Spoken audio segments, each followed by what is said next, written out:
Ito ang TV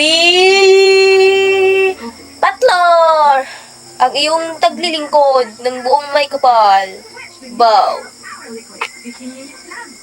Iyon po ay may isa pong bata naglalakad po sa isang hagdanan at wala po siyang kamali-malay, nakaptamak po siya ng tai sa kanyang tiil at sa kanyang chinilas. May dagtom. Tai po yun sa baka. Nga igit. Bow.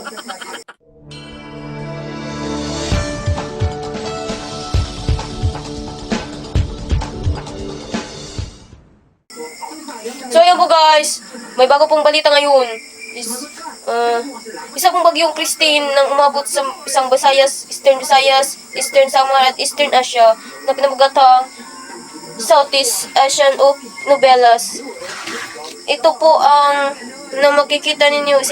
Ito makikita ninyo. Yan po.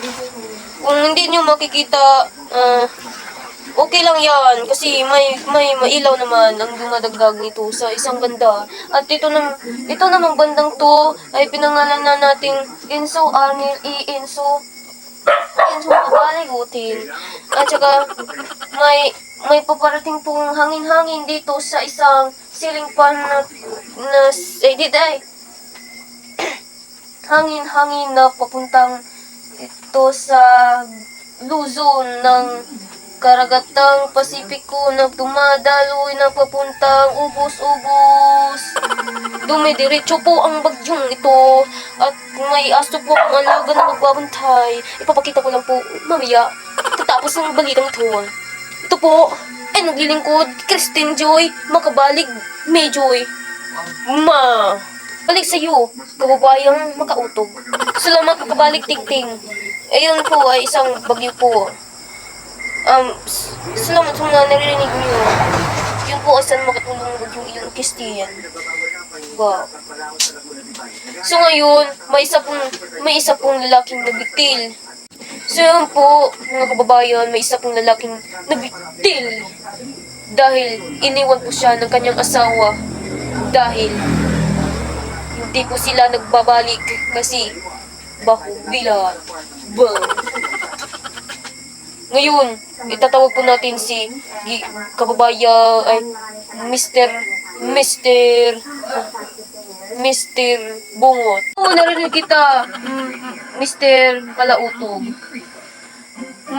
Sa kainin na po may hinala po signal. Ngayon, meron na po. So, ayan po. So, yun po ay, nandito po ang lalaking nagbiktil. Niwan ng kanyang asawa. Kasi bahubila. So, ito po siya na nagbiktil. Wow. Oh, ito po siya. Nagbiktil na lalaki.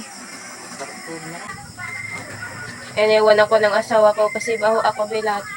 At yun po ang dahilan ng pag-iwan niya sa akin. Kasi may bungot ako. At ano namang pangalan ng inyong misis po? Hindi ko po marinig. Pakilala. Ang pangalan niya ay Kristen. Na tinatawag yung bagyong Kristen. Iniwan niya ako. At may bungot siya. May kuan bata po siya, pangalang Mayjoy. Ngayon ay tinatalaksa na po ang bagyong Christine. At ngayon may bago na pong bagyong ating papangalang Pipito. Hindi pa po, wala po pong mga ano-ano pa po mga kanang kakaiba sa paligid o mga storm. Kasi nandyan pa po sa aking puso. Wow. So, ayun po. Balik sa iyo, kabayan na.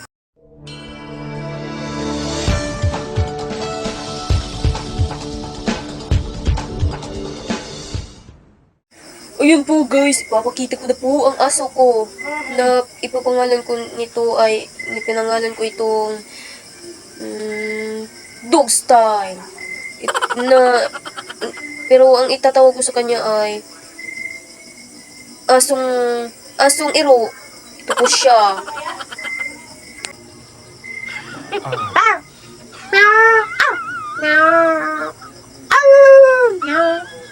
may ngipin po siya sa kanyang bandang ngipin. Yan. Matahimik lang po siya kapag sinahampas. Sama!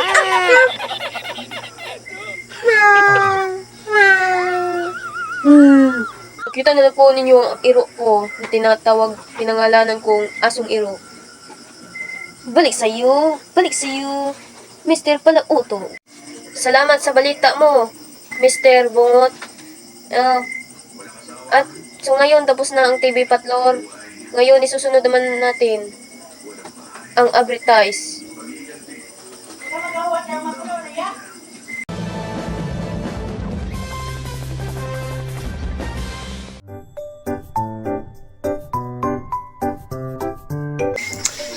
Juicy!